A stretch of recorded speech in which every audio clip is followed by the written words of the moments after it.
ಉಷಾ ಹೇಳುವ ಚಂದದ ಕಥೆಗಳು ಕಥಾ ಸಂಕಲನದ ವಾಹಿನಿಗೆ ಎಲ್ಲರಿಗೂ ಸ್ವಾಗತ. ಇವತ್ತಿನ ಕಥೆಯ ಹೆಸರು ನಹುಷ. ಇದು ವೃತ್ರಾಸುರನ ಮರಣದ ನಂತರ ಏನು ನಡೆಯಿತು ಎಂದು ವಿವರಿಸುವ ಒಂದು ಸುಂದರ ಕತೆ. ಅಶೋಕ ಸುಂದರಿಯು ಶಿವ ಮತ್ತು ಪಾರ್ವತಿಯ ಮಗಳು. ಒಮ್ಮೆ ಪಾರ್ವತಿಯು ತನ್ನ ಒಂಟಿತನವನ್ನು ಕಳೆಯಲೆಂದು ತನಗೊಂದು ಮಗಳನ್ನು ಕರುಣಿಸು ಎಂದು ಕಲ್ಪವೃಕ್ಷವನ್ನು ಬೇಡಿಕೊಳ್ಳುತ್ತಾರೆ. ಆಗ ಕಲ್ಪವೃಕ್ಷವು ಒಬ್ಬ ಚಂದದ ಮಗಳನ್ನು ಪಾರ್ವತಿಗೆ ಕರುಣಿಸುತ್ತದೆ. ಮಗುವು ತನ್ನ ಶೋಕವನ್ನು ಪರಿಹರಿಸಿದ್ದರಿಂದ ಅಶೋಕ ಮತ್ತು ಸುಂದರವಾಗಿರುವುದರಿಂದ ಸುಂದರಿ ಎಂದು ಕರೆಯಲ್ಪಡುತ್ತದೆ. ಮಗುವಿಗೆ ದೇವಿ ವಿರಾಜೆ ಮತ್ತು ಬಾಲ ತ್ರಿಪುರ ಸುಂದರಿ ಎಂಬ ಹೆಸರುಗಳೂ ಇವೆ. ಪದ್ಮಪುರಾಣದ ಪ್ರಕಾರ ಒಮ್ಮೆ ಅಶೋಕ ಸುಂದರಿಯು ನಂದನವನದಲ್ಲಿ ತನ್ನ ಗೆಳತಿಯರೊಂದಿಗೆ ತಿರುಗಾಡುತ್ತಿರುವಾಗ ಒಬ್ಬ ಅಸುರ ಹುಂಡನು ಅವಳನ್ನು ಬಯಸಿ ಬರುತ್ತಾನೆ. ಅಶೋಕ ಸುಂದರಿಯು ಅಸುರನಿಗೆ ತಾನು ಅವನನ್ನು ಮದುವೆಯಾಗಲು ಸಾಧ್ಯವಿಲ್ಲ, ಏಕೆಂದರೆ ತನ್ನ ತಾಯಿ ಪಾರ್ವತಿಯ ಪ್ರಕಾರ ತನ್ನನ್ನು ಮದುವೆಯಾಗುವ ವರನೆಂದರೆ ಅದು ಆಯುವಿನ ಮಗ ಮಾತ್ರ ಎನ್ನುತ್ತಾಳೆ. ಅಸುರನು ಆಗ ಒಬ್ಬ ಮುದಿ ಸನ್ಯಾಸಿನಿಯ ವೇಷ ಧರಿಸಿ ಬರುತ್ತಾನೆ. ಅಶೋಕ ಸುಂದರಿಯನ್ನು ಕುರಿತು ತನ್ನ ಗಂಡನನ್ನು ಅಸುರ ಹುಂಡನು ಕೊಂದು ಬಿಟ್ಟಿದ್ದಾನೆ, ತನಗೆ ಭಯವಾಗಿದೆ, ತನ್ನನ್ನು ತನ್ನ ಆಶ್ರಮಕ್ಕೆ ತಲುಪಿಸಲು ಸಹಾಯ ಮಾಡಬೇಕು ಎಂದು ವಿರಾಜೆಯಲ್ಲಿ ಕೇಳಿಕೊಳ್ಳುತ್ತಾನೆ. ವಿರಾಜೆ ಪಾಪ ಅಂತ ಆ ಸನ್ಯಾಸಿನಿಯನ್ನು ಅವಳ ಆಶ್ರಮದವರೆಗೆ ಕರೆದುಕೊಂಡು ಹೋಗುತ್ತಾಳೆ. ಆಶ್ರಮ ತಲುಪಿದ ಕೂಡಲೇ ಹುಂಡನು ತನ್ನ ನೈಜ ಸ್ವರೂಪದಿಂದ ಅಶೋಕ ಸುಂದರಿಯ ಮೇಲೆ ಆಕ್ರಮಣ ಮಾಡುತ್ತಾನೆ. ಅವನಿಂದ ತಪ್ಪಿಸಿಕೊಂಡ ಸುಂದರಿಯು ಅಸುರನ ಮರಣವು ಆಯುವಿನ ಮಗನಿಂದ ಆಗಲಿದೆ ಎಂದು ಅವನನ್ನು ಶಪಿಸಿ ತಾನು ಕೈಲಾಸಕ್ಕೆ ಹೊರಟು ಹೋಗುತ್ತಾಳೆ. ಪುರೂರವನು ಚಂದ್ರವಂಶದ ಅರಸ. ಅವನು ಪ್ರಯಾಗವನ್ನು ಆಳುತ್ತಿರುತ್ತಾನೆ. ಪ್ರತಿಷ್ಠಾನವು ಅದರ ರಾಜಧಾನಿಯಾಗಿರುತ್ತದೆ. ವಯಸ್ಸಾದ ನಂತರ ತನ್ನ ರಾಜ್ಯವನ್ನು ತನ್ನ ಮಗ ಆಯುವಿಗೆ ಒಪ್ಪಿಸಿ ತಾನು ಸ್ವರ್ಗವಾಸಿಯಾಗುತ್ತಾನೆ. ಆಯುವು ಸ್ವರಭಾನುವಿನ ಅಥವಾ ರಾಹುವಿನ ಮಗಳಾದ ಪ್ರಬಾಳನ ಮದುವೆಯಾಗಿರುತ್ತಾನೆ. ಅವರಿಬ್ಬರಿಗೆ ಬಹಳ ವರ್ಷಗಳವರೆಗೆ ಮಕ್ಕಳಾಗಿರುವುದಿಲ್ಲ. ಹೀಗಾಗಿ ಆಯುವು ದತ್ತಾತ್ರೇಯರ ಕುರಿತು ತಪಸ್ಸು ಮಾಡಿ ತನಗೆ ಪುತ್ರ ಭಾಗ್ಯವನ್ನು ಕರುಣಿಸುವಂತೆ ಪ್ರಾರ್ಥಿಸುತ್ತಾನೆ. ಕಾಲಕ್ರಮದಲ್ಲಿ ಆಯು ಮತ್ತು ಪ್ರಭಾ ದಂಪತಿಗಳಿಗೆ ಪುತ್ರೋತ್ಸವವಾಗುತ್ತದೆ. ಅಸುರ ಹುಂಡನು ಅಶೋಕ ಸುಂದರಿಯ ಶಾಪದಿಂದ ಹೆದರಿದ್ದ, ಆದರೆ ಆಯುವಿಗೆ ಮಕ್ಕಳಿಲ್ಲ ಎಂಬ ನೆಮ್ಮದಿಯಿಂದ ಇದ್ದ. ಈಗ ಆಯುವಿಗೆ ಮಗು ಹುಟ್ಟಿದಾಗ ಅವನಿಗೆ ನಿಜವಾಗಿ ಭಯವಾಯಿತು. ಅವನು ಮಗುವನ್ನು ಅಪಹರಿಸಿ ತನ್ನ ಅನುಚರರ ಕೈಗೆ ಒಪ್ಪಿಸಿ ಮಗುವನ್ನು ಕೊಂದು ಬಿಡುವಂತೆ ಸೂಚಿಸುತ್ತಾನೆ. ಅನುಚರರೋ ಮಗುವನ್ನು ಕೊಲ್ಲದೆ ಕಾಡಿನಲ್ಲಿ ಎಸೆದು ಬಿಡುತ್ತಾರೆ. ಆ ಮಗುವು ಮಹರ್ಷಿ ವಸಿಷ್ಠರ ಕೈಗೆ ಸಿಗುತ್ತದೆ. ಅವರು ಮಗುವನ್ನು ಚೆನ್ನಾಗಿ ಸಾಕಿ ಬೆಳೆಸುತ್ತಾರೆ. ಮಗುವಿಗೆ ನಹುಷ ಎಂದರೆ ಭಯವಿಲ್ಲದವನು ಎಂದು ನಾಮಕರಣ ಮಾಡುತ್ತಾರೆ. ಈ ನಡುವೆ ಅಸುರ ಹುಂಡನು ಅಶೋಕ ಸುಂದರಿಯನ್ನು ಅಪಹರಿಸಿ ತಾನು ಆಯುವಿನ ಮಗನನ್ನು ಕೊಂದು ಬಿಟ್ಟೆ ಎಂದು ಹೇಳುತ್ತಾನೆ. ದುಃಖ ತಪ್ತಳಾದ ದೇವಿಯನ್ನು ಓರ್ವ ಕಿನ್ನರ ದಂಪತಿಗಳು ಭೇಟಿಯಾಗಿ ಆಯುವಿನ ಮಗ ಬದುಕಿದ್ದಾನೆ, ಮುಂದೆ ಅವನು ಅಶೋಕ ಸುಂದರಿಯನ್ನು ವಿವಾಹವಾಗಲಿದ್ದಾನೆ ಮತ್ತು ಅವರಿಗೆ ಮಕ್ಕಳು ಅನೇಕರು ಹುಟ್ಟಲಿದ್ದಾರೆ ಎಂದು ಸಮಾಧಾನ ಪಡಿಸಿದರು. ನಹುಷ ಬೆಳೆದು ದೊಡ್ಡವನಾದ. ಮಹರ್ಷಿ ವಸಿಷ್ಠರ ಗರಡಿಯಲ್ಲಿ ಬೆಳೆದ ನಹುಷನು ದೈವಾಂಶ ಸಂಭೂತನಂತೆ ಬದುಕುತ್ತಿರುತ್ತಾನೆ. ಈ ನಡುವೆ ವೃತ್ರಾಸುರನನ್ನು ಕೊಂದ ದೇವೇಂದ್ರರು ಬ್ರಹ್ಮಹತ್ಯಾ ದೋಷಕ್ಕೆ ಒಳಗಾಗಿ ಮತ್ತೊಮ್ಮೆ ಪಾಪ ಪರಿಹಾರಕ್ಕಾಗಿ ಬ್ರಹ್ಮದೇವರ ಕುರಿತು ತಪಸ್ಸಿಗೆ ಕುಳಿತಿರುತ್ತಾರೆ.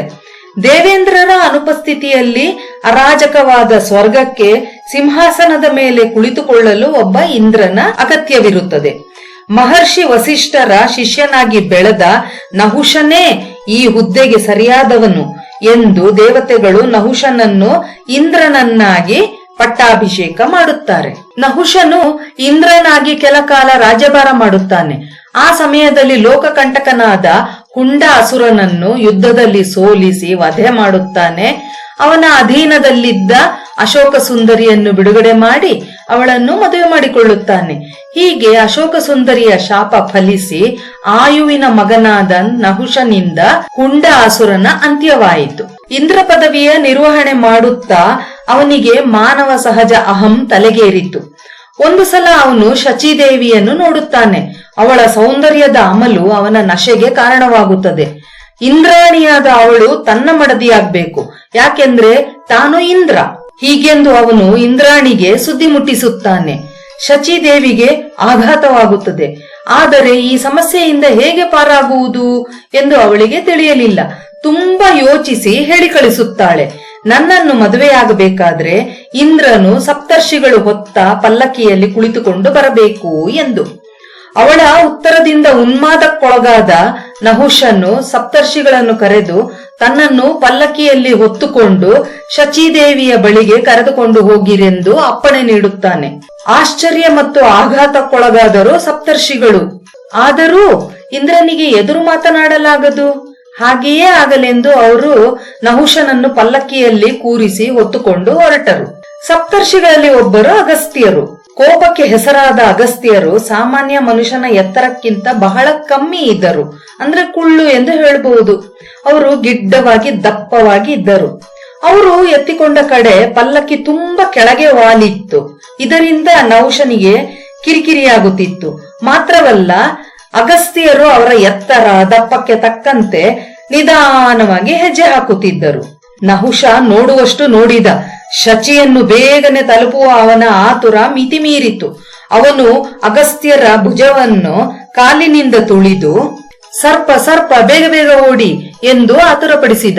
ಸರ್ಪ ಎಂದರೆ ಸಂಸ್ಕೃತ ಭಾಷೆಯಲ್ಲಿ ವೇಗವಾಗಿ ಮುನ್ನಡೆ ಎಂಬ ಅರ್ಥವೂ ಇದೆ.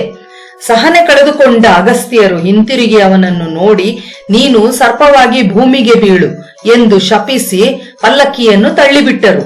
ನಹುಷನು ತಲೆ ಕೆಳಗಾಗಿ ಭೂಮಿಗೆ ಬೀಳುತ್ತಾ ಒಂದು ದೊಡ್ಡ ಸರ್ಪವಾಗಿ ಕಾಂಡವ ವನದಲ್ಲಿ ಬಿದ್ದು ಬಿಟ್ಟನು. ಅಷ್ಟರಲ್ಲಿ ತಪಸ್ಸನ್ನು ಮುಗಿಸಿ ಬ್ರಹ್ಮಹತ್ಯಾ ದೋಷದಿಂದ ಮುಕ್ತಿಗಾಗಿ ಅಶ್ವಮೇಧ ಯಾಗವನ್ನು ಮಾಡಿದ ದೇವೇಂದ್ರರು ಸ್ವರ್ಗಕ್ಕೆ ಮರಳಿ ಬಂದು ತಮ್ಮ ಇಂದ್ರ ಪದವಿಯನ್ನು ಅಲಂಕರಿಸಿದರು.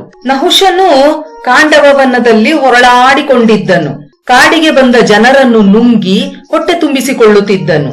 ಭೂಮಿಗೆ ಬೀಳುವಾಗ ಅಗಸ್ತ್ಯರು ನಹುಷ ಸರ್ಪಕ್ಕೆ ಒಂದು ವರವನ್ನೂ ಕೊಟ್ಟಿರುತ್ತಾರೆ. ಯಾರಾದರೂ ಈ ಸರ್ಪದ ಉರುಳಿಗೆ ಸಿಕ್ಕಿ ಹಾಕಿಕೊಂಡರೆ ಅವರು ತಮ್ಮ ಶಕ್ತಿಯನ್ನು ಕಳೆದುಕೊಂಡು ಸರ್ಪಕ್ಕೆ ಆಹಾರವಾಗುತ್ತಾರೆ ಎಂದು.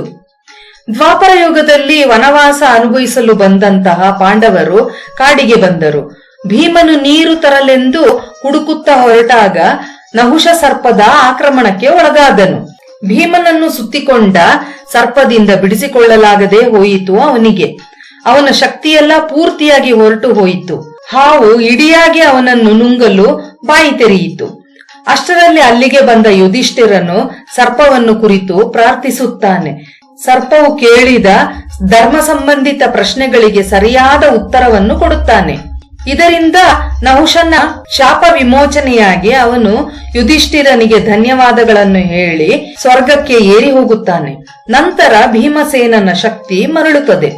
ಮುಂದೆ ನಹುಷನು ಅಶೋಕ ಸುಂದರಿಯೊಡನೆ ಜೀವನ ನಡೆಸುತ್ತಾನೆ. ಅವನಿಗೆ ಯತಿ ಮತ್ತು ಯಯಾತಿ ಎಂಬ ಗಂಡು ಮಕ್ಕಳು, 100 ಜನ ಸುರಸುಂದರ ಹೆಣ್ಣು ಮಕ್ಕಳೂ ಹುಟ್ಟುತ್ತಾರೆ. ಕಥೆಯನ್ನು ಕೇಳಿದ ನಿಮಗೆಲ್ಲರಿಗೂ ಧನ್ಯವಾದಗಳು.